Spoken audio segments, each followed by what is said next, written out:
Yep. Might have a couple more people jumping on in a couple minutes, but we'll just go ahead and rock and roll because I'm not going to keep you guys here for forever. But I felt like piggybacking on what we talked about on Friday. I think now is a pretty good time after, yeah, it's pretty important for us to just try to find a way to take care of ourselves, but also take care of our business and keep it moving forward. And as a result of that, I got a bunch of feedback and some questions, and I appreciated a lot of it about, really how I don't know if I feel good about this. I don't know. I don't know what I should be doing, how we should be doing this. And, at the end of the day, this is one of those times when if you just don't feel like it and you can crawl into a hole where, we can see all the negative side of everything.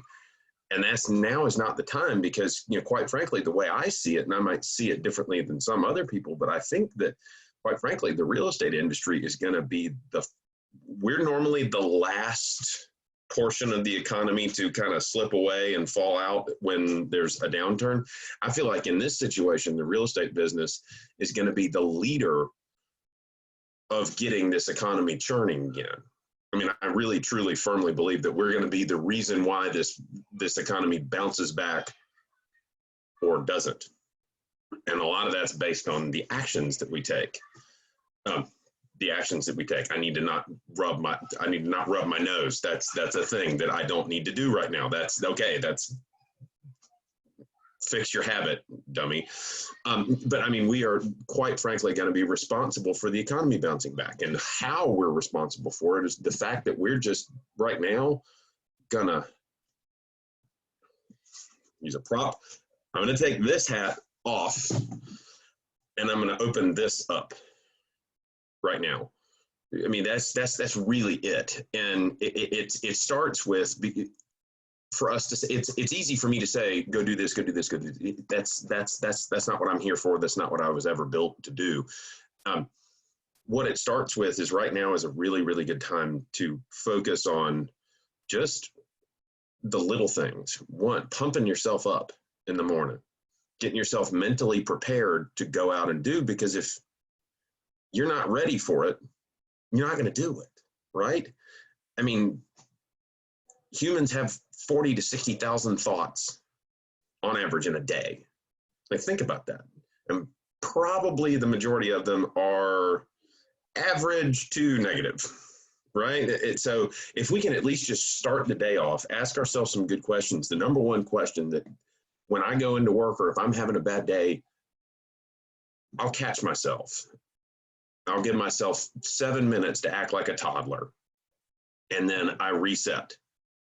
Something's wrong. I got to deal with it. Okay, I'm going to get all that negative junk out of my brain. Then we're going to ask the question to myself. What I've always done is say, why did I get in this business in the first place? Or why do I love what I do? And if I can honestly answer that question, then that's all I need. That's the one spark on the match to be able to go out and then go do. So really for us, feel good, you can perform well, right? You know, if you're feeling right, you're going to be able to go do stuff. And a lot of the time it's just a matter of just unhooking your mentality from negative Nancy loop into I'm a lean, mean, appointment setting, real estate selling machine.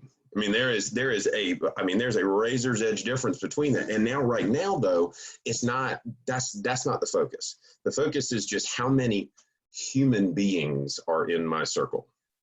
And how do I lean in on those human beings right now? The rest of it is icing on the cake. So, you know, number one, it's really just about trying to find a way that where we can come up with a little daily habit of just telling ourselves that it's okay to do our job right now, because right now we're going to be wearing that on our backs to bring the entire United States economy out of its hold pattern, right? We're all the other planes are right now circling the airport, and we're the only plane that's been cleared to take off and land. So that's a huge thing for us to consider. And you know, honestly, it kind of seems hoodoo, but it's this focusing on what you can control, which, like what we talked about on Friday, building up that knowledge, constantly checking in on both NAR's data, GGAR's data, looking at Inman News, Inman Select. You don't even need to have a membership for that. All this stuff is free. All the NAR data is free. All the GGAR data is free. Inman has a great news blog that updates, that aggregates from Schiller home price index up 2.4% year over year, to the fact that the existing home sales market was up almost 11% year over year from 2019 to 2020 in February already. We were already on a price curve that rivaled basically 2006 at the beginning of this year. Into Q1, prices were accelerating. Inventory is still extremely low. There's a lot of brand new for sale by owners that have come into the market that deserve a phone call to just be like, hey, I was just wondering how you were doing. That sign went up a couple weeks ago. I was just wondering if you guys were still for sale, or if you've decided to kind of hit the pause button like a lot of people have. And then just invite a conversation. Or recently withdrawns, recently expireds. Those are good conversations to have, where you don't really need to feel itchy about just checking on those folks, because they're still in a situation. If they have to buy or sell, they have to buy or sell right now. And that's not something for us to shy away from. We don't need to dig in a hole once the conversation turns to business. But I wanted to give you guys a couple of bits to go off of, just to say, I don't have to lead with that, right? Because right now it's not about taking your foot off the gas.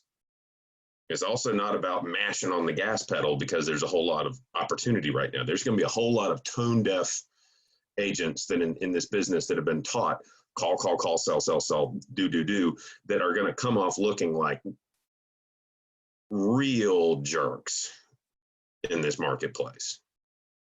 And it's not because they're not well-meaning, it's because they don't know how to separate the human from the business. That's a hard part of our business. It's not about mashing on the gas. It's not about turning the car off and putting it in park. It's about driving the speed limit right now. It's about doing the right thing. And so as a result of that, we're going to go through to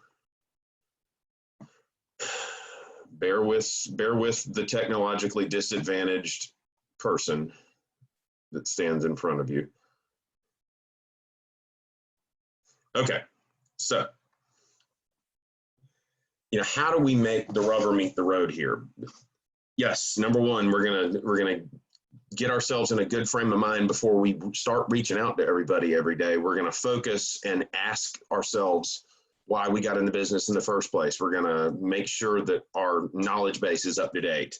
We're gonna, whatever it is, if you have to, the age-old things, stand up, put your arms in the air, wave them around, and then see if you feel bad. We're gonna do all that stuff, but we gotta take responsibility and understand that right now that responsibility is to go for empathy first and business second. It's all about understanding the situation that the people that we deal with on a daily basis, whether it's our aunt or our uncle or our cousin or the person that we did business with 6 years ago. It's all about calling to check on people. That's what we need to be doing right now, first and foremost. Would be a human first, but realize you have a job to do. To let them know, are there any questions that you have? Just invite the opportunity for them to ask you some questions. See how you're doing. Everything's great. Whether they're okay. It's all about the who, when, how, what, and most importantly, why. That's trite on paper, but it really is true. Now, who? I just touched on some of the opportunities that we can have with either expireds for sale by owners or withdrawn listings right now, but it's also the people that you've done business with in the past, or the people that have ghosted on you even. And understanding that that's fine, you're still going to check in with them from a personal perspective. It's how are you doing? It's not, Hey, how are you doing? I know that we talked a couple of, and then just railroading right into some business pitch. It's not that. It's, hey, how are you doing? I mean, and being real and honest about that. I mean, now more than ever, the words that come out of our mouth, the only two things we can control are how many conversations we have on a daily basis and the words that come out of our mouth. I mean, think about it. That's the only two things in this business we can control. And now more than ever, what comes out of our mouth determines whether or not we're perceived as a friend, someone to be trusted, or the person that said, hey, how you doing? Everything good? It's crazy. Yeah, absolutely. Thinking about it. By the way, I might have a buyer client here for your for sale by owner, or I just saw you withdrew your listing, and then you turn into that schmuck on late night TV trying to sell you 14 copper pans that fall apart in 5 minutes. I mean, that's the difference.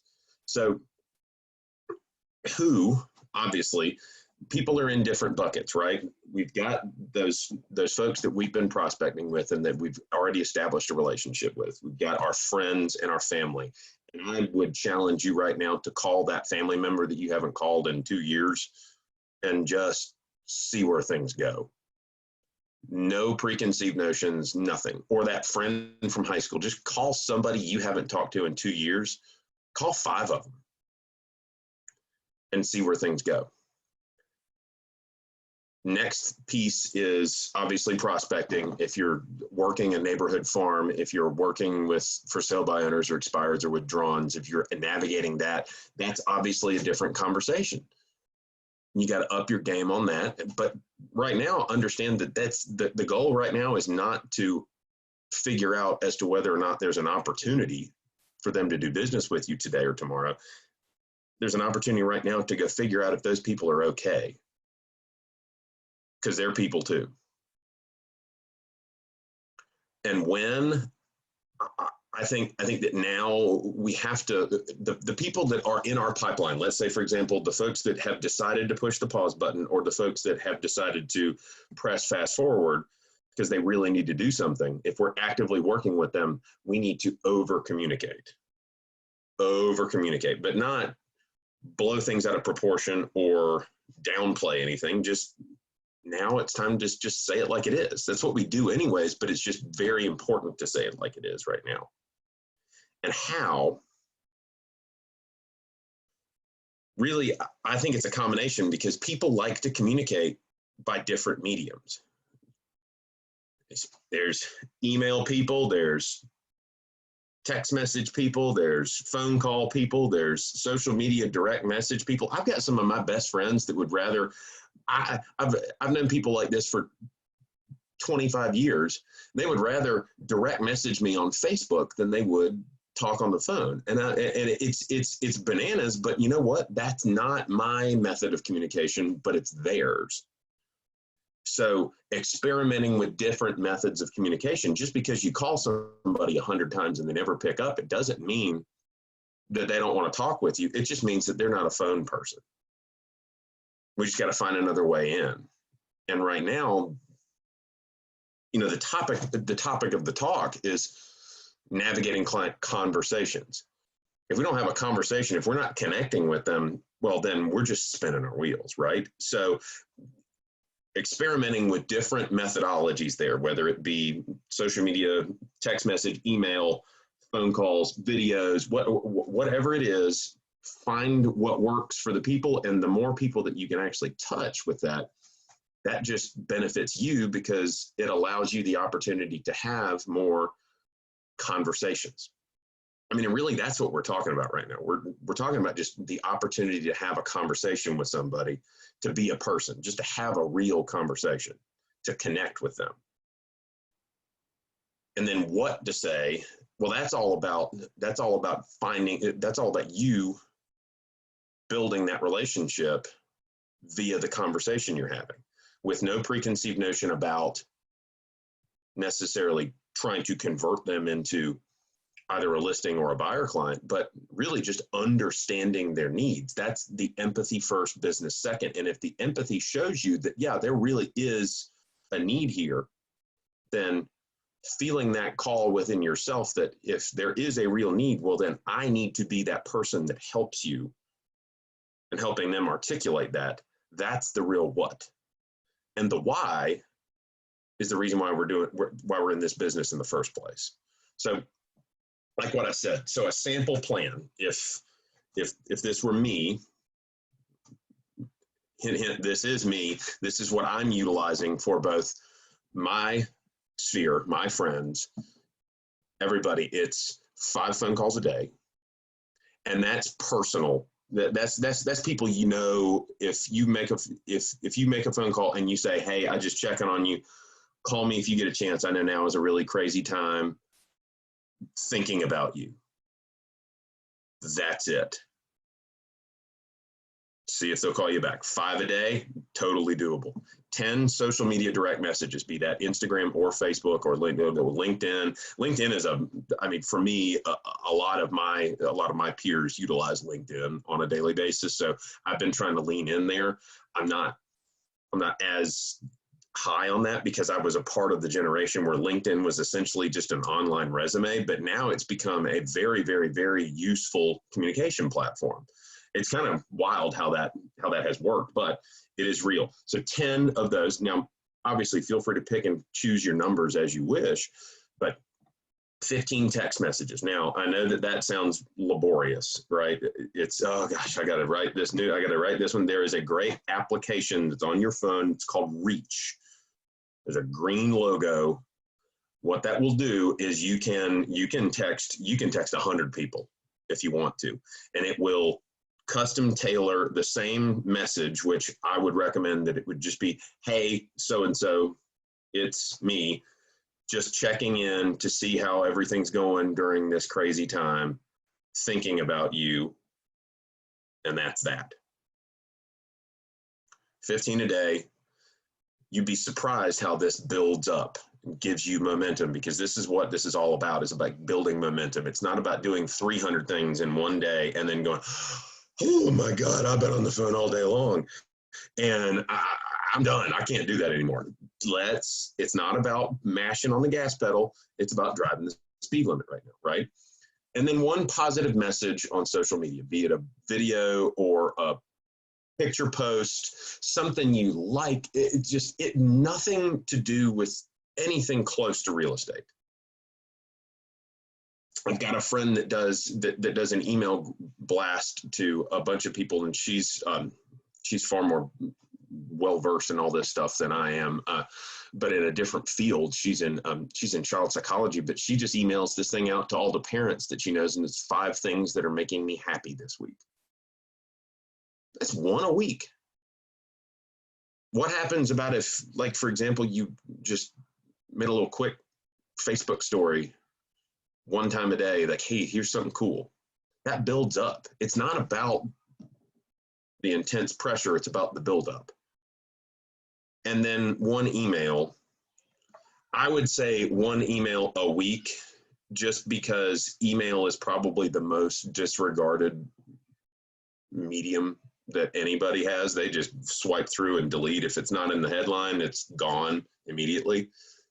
1 email sharing market information or something useful, giving some value away. Hey, did you know about loan approvals and credit scores, and anything that you can pick up just that is topical, present, top of mind, and it just comes from you. Now, whether you want to use a batch email, whether you want to use one of our company drip campaigns from the Resource Center, it's up to you. Again, it's the stuff that makes sense to you.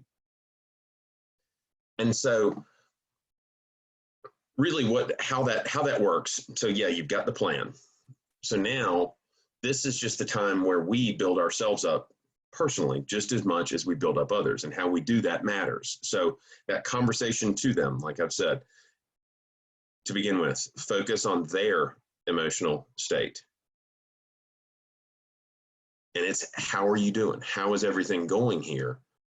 Understand them. Just let them talk. I know obviously there's no ulterior motive here. There's no goal for any of these conversations. It's just to get to them. And if there is something that they express a need for, understand them and understand that if there is something that they need to do from the real estate perspective, let's check that box. But if not, that's okay too. And the next step is to analyze and interpret. So how that story goes, really, if describe how you've analyzed their situation, what solution you might suggest, but then share an aha moment that might have shifted another client's perspective in the past. I mean, the last thing that we want to do right now is preach and lecture. I know I haven't stopped talking for the last 25 minutes, but the last thing that we want to do is preach and lecture right now. We want to listen and understand and then go from there. And then highlight their future possibility. It's not puff them up. It's not bring them down. It's just see what, if there is a need, what new emotions it could bring. If they're in a current emotional state, there's obviously a lot of the talk right now has been about, the offhanded comment is, man, I tell you what, there sure are a lot of people that are going to find out how much they don't like their house right now. And that's cute, but homes are a place where emotion happens.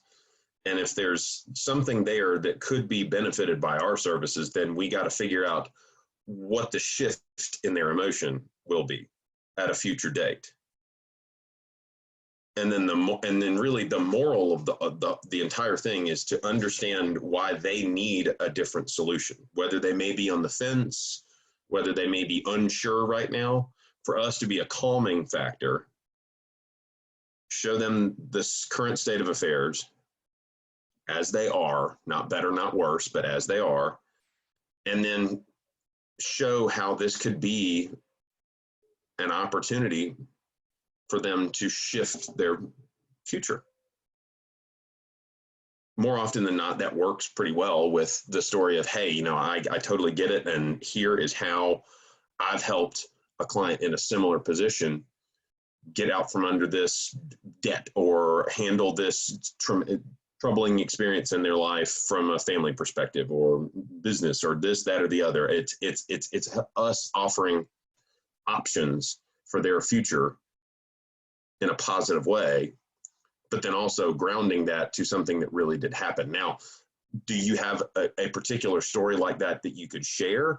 Maybe not, but you could find one, or the more conversations that we have, the more opportunity that we have to create those stories, right? So there's really 4 things there. And it's all about you just leaning in on other people. And really why? Because it's truly our responsibility right now to be pros. This business is full of amateurs and part-timers.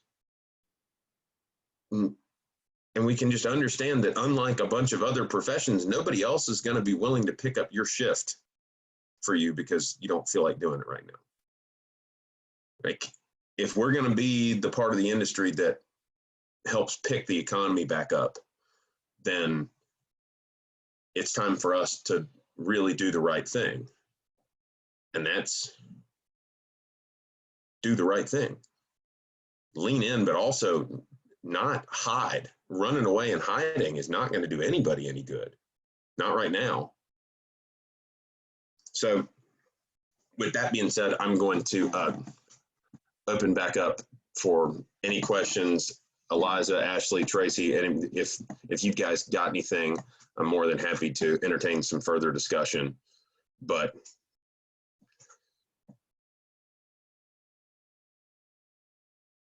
it's a good time to go do the darn thing. Anybody got anything?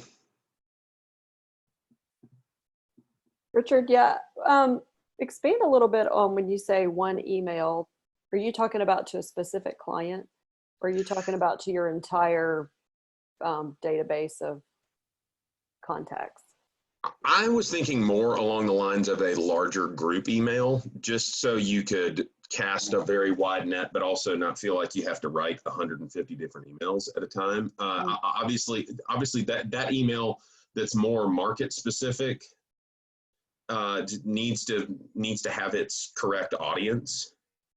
So, obviously the person that your friend, but you've never really dealt with real estate, is that going to send a proper message? I think that the personal touch with that would work fine, but I think that your previous, current, and potential future clients definitely need to have that stuff right now. And where that comes from, there's a lot of good content that's available on the Resource Center. I think that it would look better in your own words, but just to a wide group of people. A little personal message, but just a short update on any couple of little nuggets from the past week, for example, or anything from home price, anything that you choose. Obviously, doing it once a week, you're going to have to keep coming up with new ideas, but the right thing that'll actually stick out to you, you can find one. And I would more than likely say that the best way to do it is to send out on Fridays, just because interestingly enough, people get bogged down with all the junk, and then on Friday they finally get around to cleaning their inbox out, which is when people actually. But if you email on Friday, that means that you'll be at the top of the pile, as opposed to, okay, well, they're going to read the first couple of emails on Friday. It's really interesting how that works. But if you're the first few emails on Friday morning, they'll actually read yours, and then they'll go, okay, well, I got through 10 of them. Now I'm just going to go and just delete the rest of everything just so I can have it done. So that's interesting. I would have been like, you should do it Monday morning. Yeah, see, you would think so. I mean, Mondays and Fridays both have pretty high email opening rates, but like Wednesday is, you might as well you might as well not even email somebody if it's on Wednesday. Interesting. Okay. One other quick question. I just want your opinion about this. Mm-hmm. So, our team has moved office locations. Right. And we are now in the North Main, the edge of North Main. Right. So one thing that we have been talking about is like really trying to reach out to that neighborhood and let them know we're there. And I live there, so for me, it's more natural. And we've talked about a number of ways to do that. Mm-hmm. In person to local businesses, and we were going to sponsor like an HOA, event. I mean, different things. But one of the things we had talked about was possibly doing door hangers, and that was a little bit controversial. Somebody, you don't get anything back from that. And my thought with that is, let's just raise awareness that we're here. We were going to put something like, it's our turn to be your new neighbor, or something, something Mm-hmm. like that. Do you think that would not be received well right now, or it could be a good time because people are home and they actually might pay attention to what? It would be it's a double-edged sword, honestly. Okay. I think it's absolutely something that you would entertain, especially considering the fact that you are a neighbor, Mm-hmm. and also considering the fact that it is a chance for you to even just a little touch point. Now, something to like layer on that door hanger idea, maybe just some simple message like, we've got your back, Mm-hmm. or we live here too, or we're in this together. So just something simple that's emphatic, but also has the team logo on it, or the company branding, or something like that to hook it. But a neat little idea could be even just including some small trinket or giveaway. This is really cheesy, but don't indulge me for this. One of the greatest things that I've heard of, and I tried this before a couple of times, and it is pretty effective, is going to go get those big, humongous Orville Redenbacher things of popcorn, the unpopped kernels, little Ziploc bags, get about 30 kernels in it, staple it to the thing, leave it in the mailbox, and say, Just wanted to pop by. Okay. It's cheesy. I think right now you should do toilet paper and everyone would love it. Oh, exactly. That's what I'm thinking along the lines of, like, even if you go get like one of the little travel size wet wipes or something like that, just, you know. Yeah. Okay. Anything like that, but something just simple that we live here too, or we got your back. I think that would be much more effective right now, because right now the messaging is super critical, because like I said earlier, there's a difference between the one that comes off like the guy trying to sell you pots and pans in the middle of the night and us, because we're people. Yeah. I still think, but yeah, there's absolutely no reason why we should hide behind, like, oh, this is a good time to just table that idea for 6 weeks or whatever, because it's not a good time. Yeah, I'm like, people are out walking. It's easy to walk around and do that. Might even bump into people. So oh yeah, I don't want to send the wrong message, but I also would like to take advantage of the dynamic. It's be a human first, but also we still have a job to do. Mm-hmm. Okay. I think it's a great idea. I really do. And focusing right there, I mean, there's plenty of stuff right there. There's plenty of people that still need to buy or sell. And if they need to, then they darn sure better be with us. Yeah. So. Okay, great. Thank you. Sure. Thank you. All right. Ashley, Tracy, question? Right? I got a thumbs up from him. Okay. Okay. Well, y'all have a great Wednesday. I will see you guys hopefully on Friday. Hope should be a good conversation with really good Northwestern Mutual financial advisor. So should be a productive conversation. And then we're also going to have a little update from Shannon Riley about some of the corporate and community stuff as well. So if I see you, I see you. If not, you all know that it'll wind up on YouTube here in just a little while. So thank you.